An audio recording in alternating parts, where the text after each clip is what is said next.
நம சிவாய வாழ்க. നാഥൻ്റെ പാദം വാഴ്ക വാഴ്ക. മാണിക്യവാചകസ്വാമിയുടെ തിരുവാചകത്തിലെ അടുത്ത ചില പാടലുകളിലേക്ക് നാം പ്രവേശിക്കുകയാണ്. നോക്കൂ. മാൻമിഴി ഉമാപതി മേനിയാർന്നോനെ, ഇങ്ങ് വന്നെന്നെ കൈക്കൊണ്ടാനാം തേനെ അമൃതേ, കന്നൽ തെളിനീരാകും ശംഭോ ചിദംബരേശ. നിന്റെ ഉള്ളറിഞ്ഞാരോ നിന്റെ ചേവടി ചേർന്നു, ഞാനോ പുഴുവും ഇറച്ചിയുമാർന്നാം മേനി മാത്രം കാത്തുകൊണ്ടിരുന്നു വാണേൻ എന്നുടെ ഉടയോനെ. എൻ്റെ പ്രിയപ്പെട്ട ഉടയോനെ, ഞാൻ ഇതേവരെ എങ്ങനെയുള്ളവനായിരുന്നു? പുഴുവും ഇറച്ചിയുമാർന്നതാം മേനി മാത്രം കാത്തുകൊണ്ടിങ്ങ് വാണേൻ. ഞാൻ എൻ്റെ മേനിയെ കാത്തുകൊണ്ടാണ് ഇതേവരെ ജീവിച്ചത്. എൻ്റെ ശരീരബോധത്തെ തൃപ്തിപ്പെടുത്താൻ വേണ്ടിയിട്ട്, ശരീരത്തെ സുഖപൂർണ്ണമാക്കാൻ വേണ്ടി മാത്രമാണ് ഞാൻ ഇതുവരെ ശ്രമിച്ചത്. അല്ലാതെ അങ്ങയെക്കുറിച്ച് ചിന്തിക്കാൻ ഞാൻ എൻ്റെ സമയം ഉപയോഗിച്ചില്ല. ഞാൻ എൻ്റെ ശരീരത്തെക്കുറിച്ച് മാത്രമേ ചിന്തിച്ചുള്ളൂ. മാൻമിഴി ഉമാപതി മേനിയാർന്നവനെ, ഉമാപതിയുടെ പാതിമെയ്യ് ആർന്നവനെ, ഇങ്ങ് വന്നെന്നെ കൈക്കൊണ്ടോനാം തേനെ. തേൻ പോലെ അമൃതതുല്യനായ അല്ലയോ ഭഗവാനെ, അമൃതേ കന്നൽ തെളിനീരാകും ശംഭോ ചിദംബരേശ. നിൻ്റെ ഉള്ള് അറിഞ്ഞ് ആരോ നിൻ്റെ ചേവടി ചേർന്നു.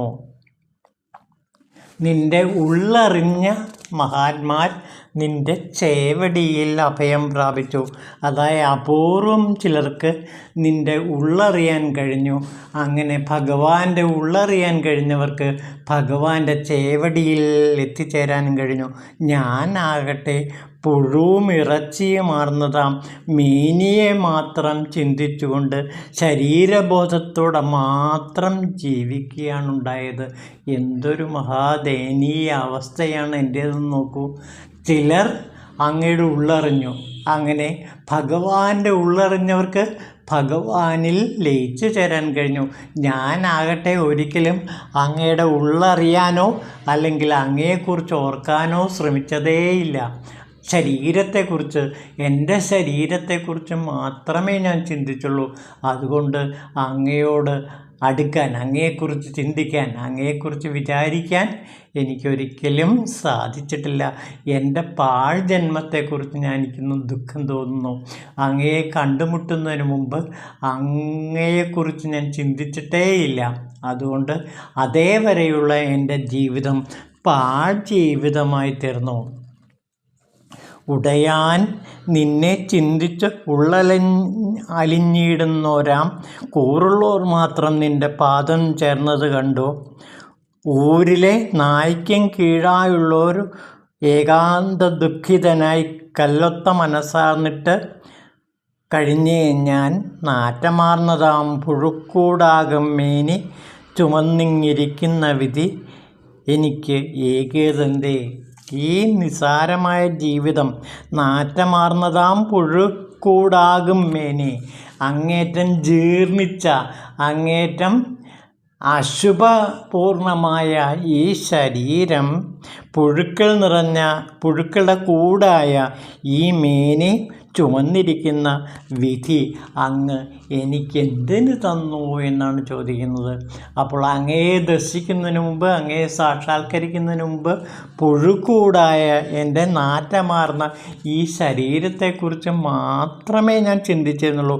ഉടയോനായുള്ള ഭഗവാനെ, നിന്നെ ചിന്തിച്ച് ഉള്ളലിഞ്ഞിടുന്നോരാം കൂറുള്ളോർ മാത്രം നിൻ്റെ പാദം ചേർന്നു. നിന്നെക്കുറിച്ച് ചിന്തിച്ച് നിന്നിൽ അലിഞ്ഞു ചേർന്ന, നിന്നോട് കൂറുള്ള ശിവഭക്തന്മാർ നിൻ്റെ പാദം ചേർന്നു. എന്നാൽ ഞാനാകട്ടെ ഊരിലെ നായയ്ക്കും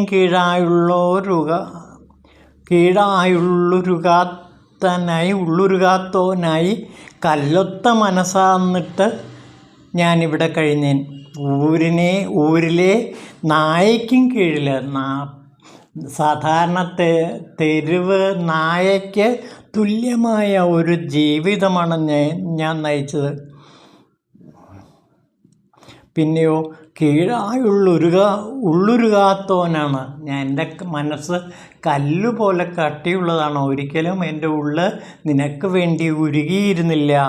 ആ കല്ലൊത്ത മനസ്സാന്നിട്ട് അലിവില്ലാത്തവനായ എനിക്ക്, അല്ലയോ ഭഗവാനെ, അങ്ങയെക്കുറിച്ച് ചിന്തിക്കാൻ തന്നെ കഴിഞ്ഞിരുന്നില്ല.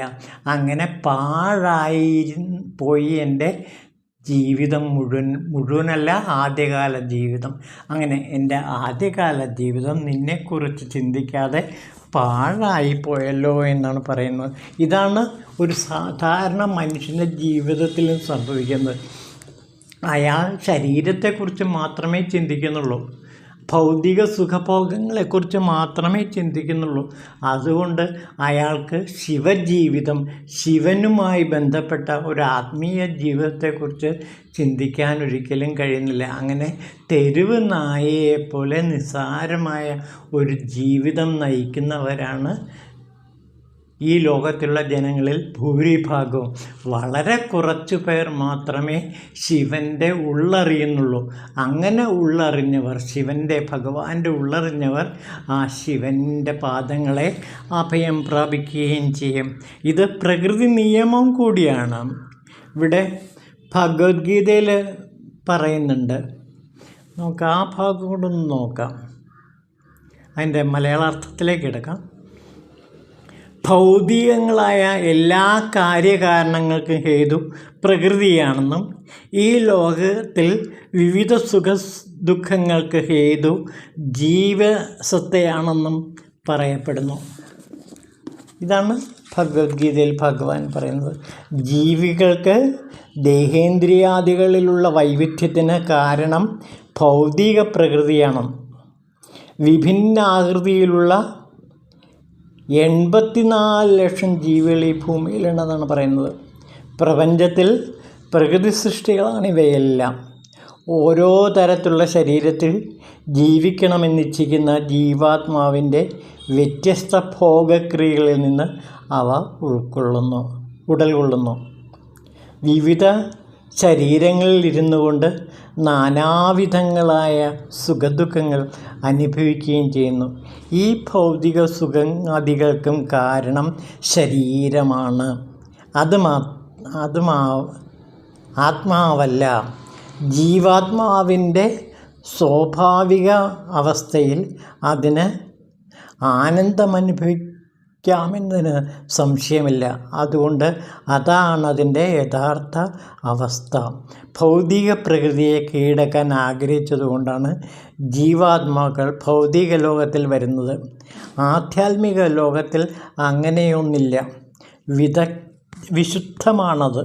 ഭൗതിക പ്രപഞ്ചത്തിലാവട്ടെ ശാരീരിക സുഖങ്ങൾക്ക് വേണ്ടി ഏവരും കഠിനമായി പ്രയത്നം ചെയ്തുകൊണ്ടിരിക്കുന്നു. ഇന്ദ്രിയങ്ങൾ മൂലമാണ് ഈ ശരീരമുണ്ടായതെന്ന് പറഞ്ഞാൽ തെറ്റില്ല. ആഗ്രഹ നിവൃത്തിക്കുള്ള ഉപകരണങ്ങളത്രേ ഇന്ദ്രിയങ്ങൾ. ശരീരവും അതിൻ്റെ ഉപകരണങ്ങളുമായ ഇന്ദ്രിയങ്ങളും ഭൗതിക പ്രകൃതിയുടെ ഉദാഹരണങ്ങളാണ്. തൻ്റെ ആഗ്രഹങ്ങളും ഭൂതകാല കർമ്മങ്ങളും അനുസരിച്ച് അനുഗ്രഹീതങ്ങളോ ശബ്ദങ്ങളോ ആയ പരിതസ്ഥിതികളിൽ ജീവാത്മാവിന് ജനിക്കേണ്ടി വരുന്നു. തൻ്റെ ആഗ്രഹങ്ങൾക്കും പ്രവൃത്തികൾക്കും അനുസരിച്ചാണ് ഓരോ വ്യക്തിയെയും ഭൗതിക പ്രകൃതി തനതായ വാസസ്ഥലങ്ങളിലേക്ക് അയക്കുന്നത്. സ്വന്തം വാസസ്ഥാനങ്ങളെയും തനിക്ക് അനുഭവപ്പെടുന്ന സുഖദുഃഖങ്ങളെയും ഓരോ ജീവനും സ്വയം തിരഞ്ഞെടുക്കുകയാണ്. ഒരു പ്രത്യേകതരം ശരീരം സ്വീകരിച്ച ശേഷം ജീവൻ പ്രകൃതിക്ക് അധീനനായിത്തീരുന്നു. ശരീരം ഭൗതികമാകയാൽ അതിന് ഭൗതിക നിയമങ്ങളനുസരിച്ച് വേണം പ്രവർത്തിക്കാൻ. തത്സമയം ആ നിയമത്തെ ലംഘിക്കാനുള്ള ശക്തി ജീവസത്തയ്ക്ക് ഇല്ലതാനും. ഒരു ജീവാത്മാവിനെ നായയുടെ ശരീരത്തിൽ പ്രവേശിപ്പിച്ചു എന്ന് വയ്ക്കുക.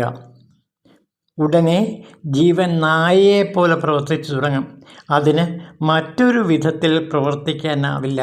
ഒരു പന്നിയുടെ ദേഹത്തിലാണ് അകപ്പെട്ടതെങ്കിൽ ഒരു പന്നിയെപ്പോലെ പ്രവർത്തിക്കാനും അമേദ്യവും ഭക്ഷിക്കാനും നിർബന്ധിതനായിത്തീരുന്നു. ഭൗതിക പ്രകൃതിയിൽ ജീവാത്മാവ് പ്രകൃതിയുടെ ത്രിഗുണങ്ങൾ അനുഭവിച്ചു കൊണ്ടുള്ള ജീവിത രീതി കൈക്കൊള്ളുന്നു. ഭൗതിക പ്രകൃതിയുമായുള്ള സമ്പർക്കത്താലാണിത്. അങ്ങനെ നല്ലതും ചീത്തയുമായ നാനായോഗികളിൽ ജീവൻ പിറവിയെടുക്കുന്നു. അപ്പോൾ ഗീതാചാര്യൻ പറയുന്നത് ഓരോരുത്തരുടെ കർമ്മമനുസരിച്ച് ഓരോരോ ജന്മങ്ങളിൽ അയാൾ ജീവിക്കുന്നു. ആ ജന്മത്തിൻ്റെ സ്വഭാവം, ഇപ്പോൾ നായയുടെ ശരീരത്തിലാണ് ജീവാത്മാവ് കയറിയെങ്കിൽ നായയെപ്പോലെയും, പന്നിയുടെ ശരീരത്തിലാണ് ജീവാത്മാവ് കുടികൊള്ളുന്നതെങ്കിൽ ആ പന്നിയെപ്പോലെയും ആയിരിക്കും അയാൾ ജീവിക്കുക. ഇവിടെ മാണിക്യവാചകൻ തൻ്റെ ആദ്യകാല ജീവിതത്തെ നായയോടാണ് ഉപമിക്കുന്നത്. അതേപോലെ അലഞ്ഞു തിരിയുന്ന പന്നിയോടാണ് ഉപമിക്കുന്നത്. അപ്പോൾ അതേപോലെ നികൃഷ്ടമായ ഒരു ജീവിതമാണ് ഭൗതിക ജീവിത. സുഖഭോഗങ്ങളിൽ ആസക്തനായി അരച്ചാൻ വയറിനായി കർമ്മങ്ങളനുഷ്ഠിച്ച് മരിക്കുന്ന ഒരവസ്ഥയിലായിരുന്നു ആദ്യകാല മാണിക്യവാചകരുടെ ജീവിതം. ഇത് എല്ലാ സാധാരണ മനുഷ്യരുടെയും ജീവിതത്തിൻ്റെ അവസ്ഥ തന്നെയാണ്. പ്രകൃതി നിയമത്തിനനുസരിച്ച് അയാൾ ഭൗതിക ജീവിതത്തിൽ പെട്ട് ഉഴലുകയാണ് ചെയ്യുന്നത്. ഇതിൽ നിന്ന് മോചനം നേടണമെങ്കിൽ ശിവാനുഗ്രഹം തന്നെ വേണം. ശിവൻ്റെ അരുൾ കിട്ടിയാൽ മാത്രമേ ഒരാൾക്ക് ഈ ഭോഗാസക്തമായ ജീവിതത്തിൽ നിന്ന് ആത്മീയ ജീവിതത്തിലേക്ക് കരകയറാൻ കഴിയുള്ളൂ. അതേവരെ ഈ ജീവൻ സുഖത്തിൻ്റെ ആ മാലിന്യ ഭൂമിയിൽപ്പെട്ട് നശിച്ച് കഴിയേണ്ടി വരുന്നു. ഇത് ഒരു ജീവൻ്റെ ഗതിയാണ്, ഒരു ജീവൻ്റെ ഏറ്റവും ദയനീയമായ അവസ്ഥാവിശേഷമാണ്. ഈ അവസ്ഥാവിശേഷത്തിലൂടെ കടന്നുപോയ ഒരാൾ പിന്നീട് പ്രപഞ്ചത്തിലേക്ക് പ്രവേശിക്കുകയും ചെയ്യുന്നു.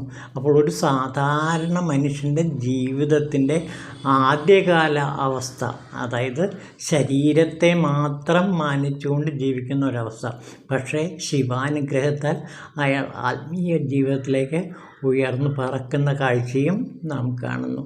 ഇതാണ് തിരുവാചകത്തിൽ നാം കാണുന്നത്. അപ്പോൾ ഒരു ചെളിക്കുണ്ടിൽ നിന്ന് ഒരു പക്ഷി പറന്ന് ചിതാകാശത്തിലേക്ക് പറന്നുയരുന്ന കാഴ്ചയാണ് നാം കാണുന്നത്.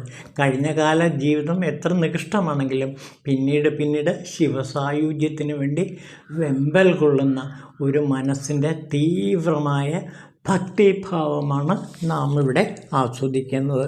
ഓം ശിവായ നമഃ.